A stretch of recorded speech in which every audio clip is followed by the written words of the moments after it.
We seem to be in the middle of a video game adaptation renaissance of sorts. Just in the horror game genre, we got FNAF, of course, Iron Lung, The Mortuary Assistant, this, fucking Resident Evil comes out soon. I can't prove it, and I don't have like a logical reasoning, but this feels like a recession indicator. Like we're back in the 90s or early 2000s of just like games aren't as profitable anymore. You just gotta milk it for all the profits, right? Like for all the IPs and shit, and like people are eating it up. Overall, I'm not the biggest fan of it, just in theory, because I am of the firm belief that like video games are just straight up a more powerful and better medium than movies. I enjoy experiencing both. Just as like there's some movies that wouldn't work as games, I think for the most part there's a lot of games that don't work as movies because you don't have, obviously, the time invested with the characters, but also like you are the character, right? You play as the character.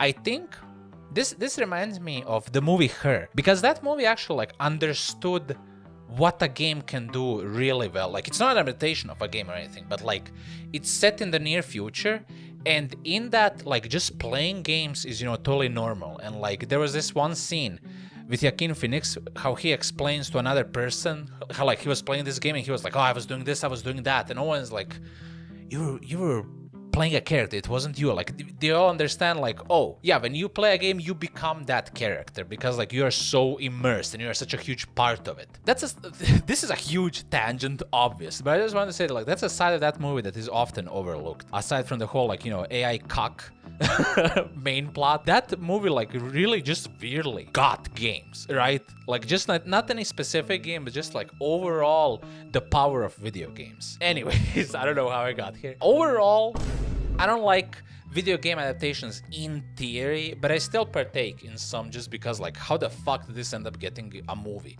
right?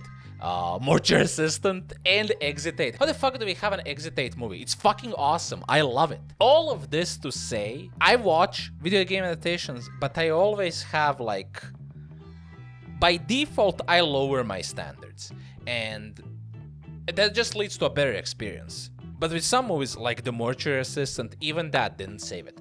But this movie, the Exit 8 movie, is the complete opposite. Like, I lowered my expectations, but I was still excited. And dude, it blew away my expectations so flippin' bad, bro. It's so good. And it's funny, as I was watching the movie, I was thinking like, oh wow, they added quite a lot to the story of the game. And then after watching the movie, both for this video and also I felt like replaying the game, so I was like, I'm gonna replay the game. And then I realized there is no story. Like the game literally has no plot. You're just stuck in the loop, get out, and that's it. And it's kind of impressive, A, that they even like extracted a movie from that, and B, that they extracted a really good movie from this. It's like so shocking. All of my notes, like I take notes while watching the movie because I knew I was gonna make a video on it, but all of the notes are just variations on this rules. Like literally the first ever note I had, holy peak, so faithful and cool. Also, love that the beginning is in first person. That is a really, really cool. Like the entire movie isn't in first person. I think that would be too boring. They could make it work, but I think it would just be like, you know, too many wacky, like there's already like the cool thing that you're stuck in a loop. You don't need to add first person to it. I actually like first person movies, like Hardcore Henry, that was a cool one. But the very beginning of the movie, like the setup, I think the first 10 minutes, it's all in first person and just so cool. I am not gonna talk in depth about this movie. I am not gonna do a whole like, you know, scene by scene recap because I respect it too much. It is so fucking good. Like I expected it to be good because I heard it was good, but I didn't expect it to be this good. And it's really cool to see how much the makers of the movie were obviously fans of the game. Like it's so apparent and so cool, and it's like it evolves the story and the setting so much, and like the character is so relatable. Like at one point he just gets paranoid, like, oh wait, that's an anomaly, and it wasn't. and that like happens to you when you the player, when you play Anomaly games. I'm kind of all over the place, and this is very rambling. This is just gonna be the video. I'm just gonna rant, that's it. But yeah, first, like, let me just, in case you don't know what Exit 8 is, it's kind of like the grandfather of Anomaly games. Well, more like the father. The grandfather is PT, but Exit 8, I think, is the first like textbook definition of an Anomaly game. I might be wrong, but it's definitely like the first one that blew up. And it's basically, you're stuck in a loop. A strange loop. Oh god. You're stuck in a loop, and you have to spot the differences. But the differences are all spooky, right? In Exit 8, if you spot a difference, you immediately turn back and go back. By going back, you'll just end up at the beginning, but that doesn't matter. It's just like, you recognize there's an anomaly, you ran away from it. If there's no anomaly, if it's all the same, you just like carry onward and then like continue the loop. You just have to do it 8 times in a row, Exit 8, and then you're free. That's the entire game. Literally, that's the entire plot, premise, gameplay of the game. It's so simple, it's so beautiful, no wonder it spawned a whole genre, Anomaly games. I love Anomaly games. I've streamed quite a lot of them. And like, while Exit 8 started the phenomenon, it's very obvious that it was just a start, because there's way better ones. I think the best Anomaly games right now are Captured 1 and 2. Captured 2 recently came out, and holy shit, is it good. I do want to make another video just on Captured 1 and 2, like the whole shebang. The game, the lore, the creation, everything. Some other time. And that's Exit 8. It's like incredibly simple, but that's like where the beauty lies, in its simplicity. And the fact that they turned that into a movie, and a great, faithful, expanded movie, is mind-boggling. It boggles the mind.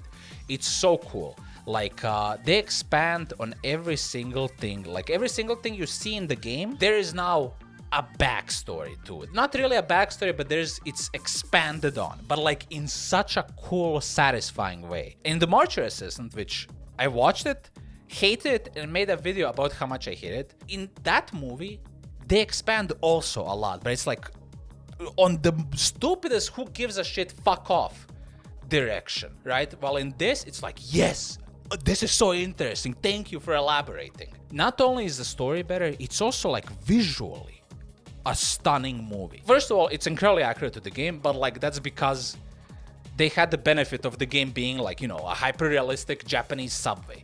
So the aesthetic was very easy to nail, but like, the set is awesome. Like, I saw this video of behind the scenes on how they did the set, and literally like the scary Japanese salaryman, Oji-san, he literally just walks past and then like immediately runs out of the set, gets on his bicycle, and then just like wraps around so he can do it in one take. It's so cool. And then there's like, not only that, there's just like some cool shots. The visual effects are really good, and it's like on a micro budget. This movie's budget was $1.4 million.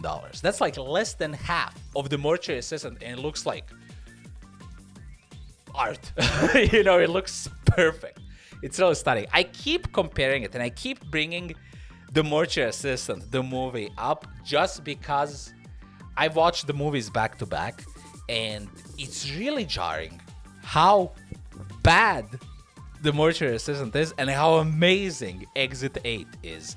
And you could say that it's kind of like unfair to both movies, that, you know, I keep comparing them, but I don't think so. Because on its own, even without comparison to Exit 8, The Mortuary Assistant is a dogshit pile of doo-doo feces all over the floor. It's trash, it's unenjoyable. But Exit 8, a great movie, becomes even better when you compare it to like what could have been. Man, it's so good. I'm not gonna go into detail. I really want to, but I'm not, because please do yourself a favor and watch this movie. To be fair, even if I did tell you like some hyper specific details, you would still really enjoy the movie, but I don't want to. I don't want to even, you know, impact the experience. So just watch it. It's out on digital. You can like rent it, I think, on Prime and like probably some other places. Definitely some other places. I'm also really happy this movie was a success. Like financially, it was a huge success. So that's really, really awesome to hear. But yeah, I touched on this a bit earlier, but I just want to like go more in depth. It's really cool how many things like they really contextualize. Like the things you do as a player in the game, the same things the main character does, but it makes sense and it's like realistic and it's cool and it's like in God of War 2018, there's a lot of moments where like Kratos teaches Atreus, like, you know, boy, be careful. Watch your surroundings. Loot every flipping chest. And then he explains how like the reasoning why he did that in the original trilogy, like why he loots, why he catches, why he kills, why he does. And it's like a lot of those parts, obviously the main story is like, you know, he has his own motivations, but like there was no real reason. Like, why would he open a random chest? It's because the player, wanted to. But then in 2018, it's recontextualized. You know, you have to have a strategic mindset. That's that Spartan training, boy. You know, and a lot of that happens in this movie too. Like some actions you do as a player just because you're a player of the game, the main character does, but it's like fits so naturally into the world. It's really, really cool. And I also like how they turned the whole, you know, looping subway, Exit 8, into this Silent Hill-esque place. There is just, you know, I'm not gonna go into detail, as I said, but there's a reason why he's stuck there and like why people in general get stuck in Exit 8.